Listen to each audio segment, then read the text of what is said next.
गलती से आपके पास कोई संपर्क बनाने के लिए कोई लड़की कॉल की, आपने उठाया, आपसे आपका परिचय नहीं है उससे, ठीक है, आपसे कोई मतलब नहीं है, केवल आपको पाप में ले जाना चाहती है। आपको लगता है आप बात कर रहे तो आपके अंदर से ही परमेश्वर का आत्मा बोलेगा आपकी आत्मा से, ये गलत है, इस लड़की से दूर रह, काट फोन उसका, ब्लॉक कर देना और प्रभु के नाम में बपतिस्मा लें और अपने जीवन को प्रभु के हाथ में दें। वो आपके जीवन को प्यार करता है, वो आपके साथ है, वो आपकी अगुवाई करने के लिए आज भी तैयार है। पास यीशु मसीह जब तक इस दुनिया में नहीं आता, आपके पास मन फिराने का मौका है और वो मौका आज का आज उसे समझिए। हालेलुया। मैं आपसे कहना चाहता हूँ, प्रभु आपकी इस कीमती जीवन को बहुत ही अद्भुत बनाने वाला है कि आप तैयार हैं उसके लिए। परमेश्वर किसी धर्म, किसी जात और किसी देश में सीमित नहीं है। मसीह ने मसीह उसका 4 उसके 17 में कहना शुरू किया प्रचार में कि मन फिराओ क्योंकि स्वर्ग का राज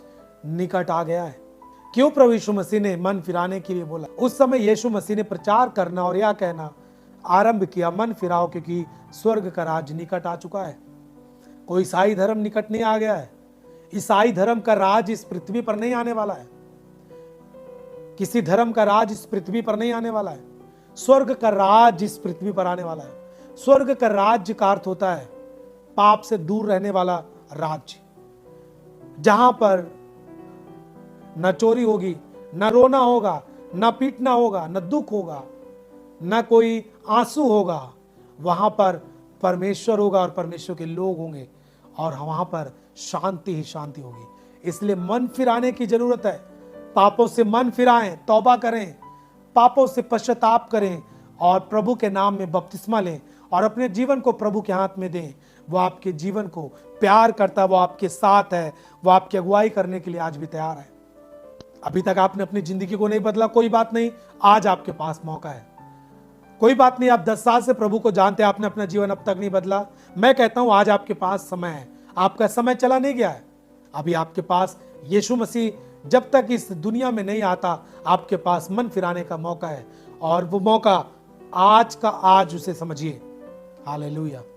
लूका उसके 7 उसके 36 से जब आप पढ़ेंगे, आप इसको नोट कर ले, आप पढ़ लेंगे। उसमें एक स्त्री है जो यीशु मसीह के बारे में सुनकर यीशु मसीह के पास आई और यीशु मसीह के लिए इतना उसका प्यार था, प्रभु के बारे में सुन करके, उसके वचनों को सुन करके वो यीशु मसीह के पास आई और यीशु मसीह ने उसके प्यार, उसके कामों को देखकर प्रभु ने उसके पापों को क्षमा किया और स्त्री बचाई गई और वो प्रभु के साथ रहने लगी, प्रभु की सेवा करने लगी। ऐसे बाइबल में कई स्त्रियों के बारे में, कई लोगों के बारे में, मत्ती जैसे चुंगी लेने के बारे में, बहुत सारे ऐसे लोगों के बारे में जिन्होंने पाप में जीवन व्यतीत किया।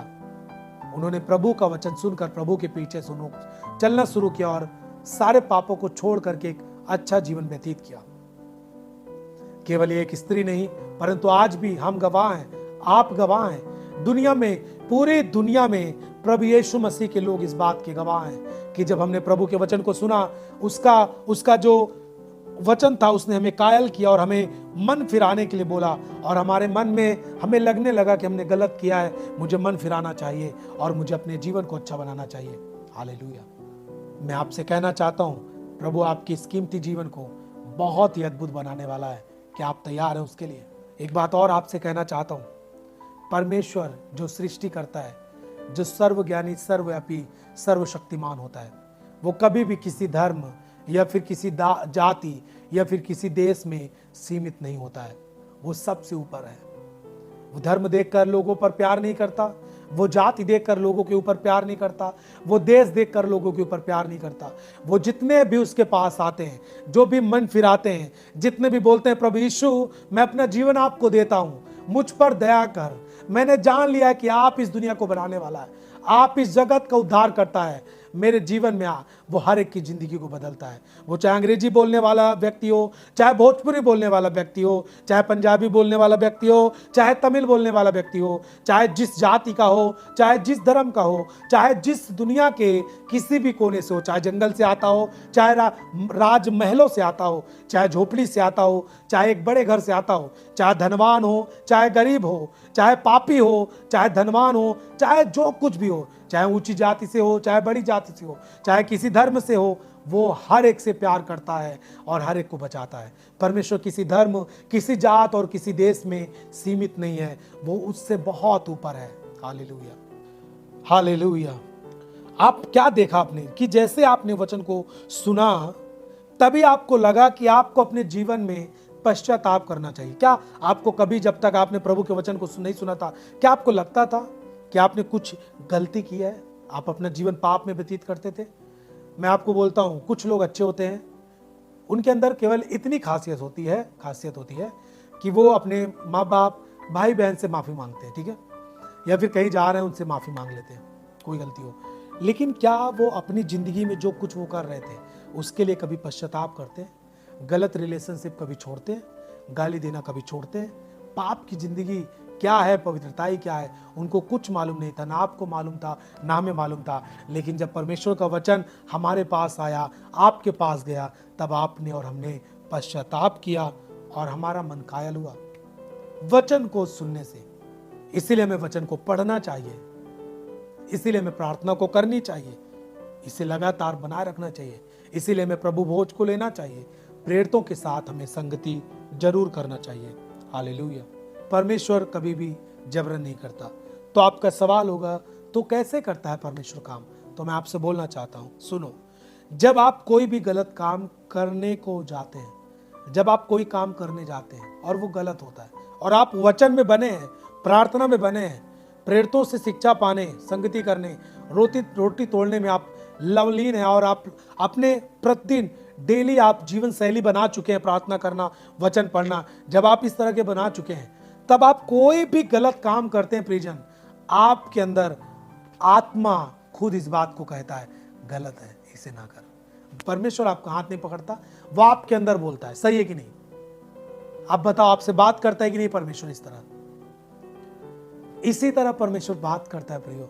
बादल नहीं गरजने वाला भी परमेश्वर आपके सामने डिस करके उपस्थित नहीं होगा।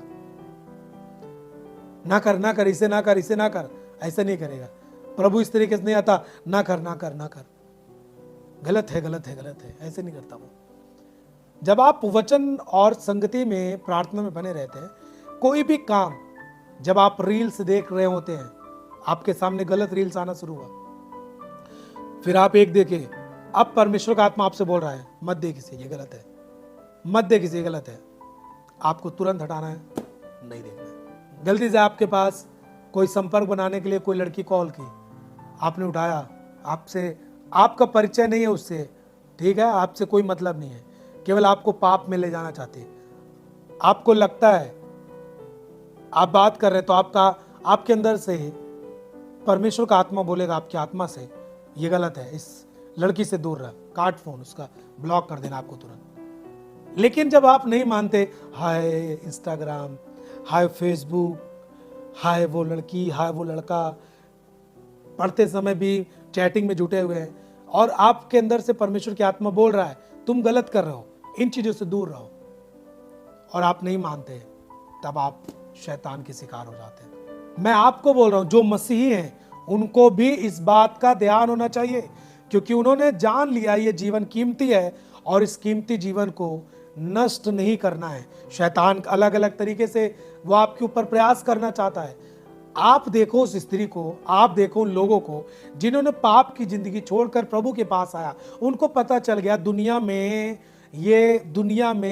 बॉयफ्रेंड में, गर्लफ्रेंड में, इसमें या फिर गलत रिलेशन में कुछ नहीं रखा हुआ है। ये केवल दुनिया में एक छोटा सा दिखावटी चीजें, दिखावटी प्यार बोलते लोग इसे, इसमें कोई पावर नहीं है, इसमें कोई आनंद नहीं है, ये थोड़े दिन का होता है, और लोग इस चीज को छोड़ करके प्रभु के पास आ रहे हैं। जब आप YouTube वगैरह चलाते हैं, सोशल मीडिया पे होंगे, आप बहुत सारी टेस्टमनीज को आप सुनते होंगे कि किस तरह एक पापी स्त्री प्रभु के पास आई, एक लोगों को मारने पीटने वाला प्रभु के पास आया, पाप में जीवन व्यतीत करने वाला लोग प्रभु के पास आए, हर तरीके से नशा करने वाला, नशीली चीजों को बेचने वाला प्रभु के पास किस तरीके से आया। वो उन चीजों को छोड़कर आ गए प्रभु के पास और अपना जीवन प्रभु को दे दिए, और आप उन चीजों को अब टेस्ट करने के लिए जा रहे हैं। ये तो आपके लिए बहुत ही, मैं कहता हूं, दुख भरा है आपके लिए। इस जीवन को कीमती समझे प्रियजन, वो आज भी आपसे बात करता है सही चुनाव करने के लिए। आत्मिक जीवन, आत्मिक यत्न करते रहिए ताकि सही चुनाव कर पाए आप। सांसारिक अभिलाषाओं से आपको भागना पड़ेगा, शरीर की अभिलाषाओं से भागना है। हस्तमैथुन की आदत आपको है, आपको उससे भागना है। आपको जब भी इस तरह के मन आते हैं, आप अपने परिवार के बीच में चले जाइए, आप बाइबल खोल के पढ़िए, आपको इनसे लड़ना है। उपवास करिए आप, जब तक आप इस पर जय नहीं पा सकते आप उपवास करिए। आप हफ्ते में 2 दिन 3 दिन आप फास्टिंग करिए। आपको बार बार इस तरीके से कॉल आते हैं, आप अपने फैमिली से बताइए, आप उससे अपने जीवन से खत्म करिए।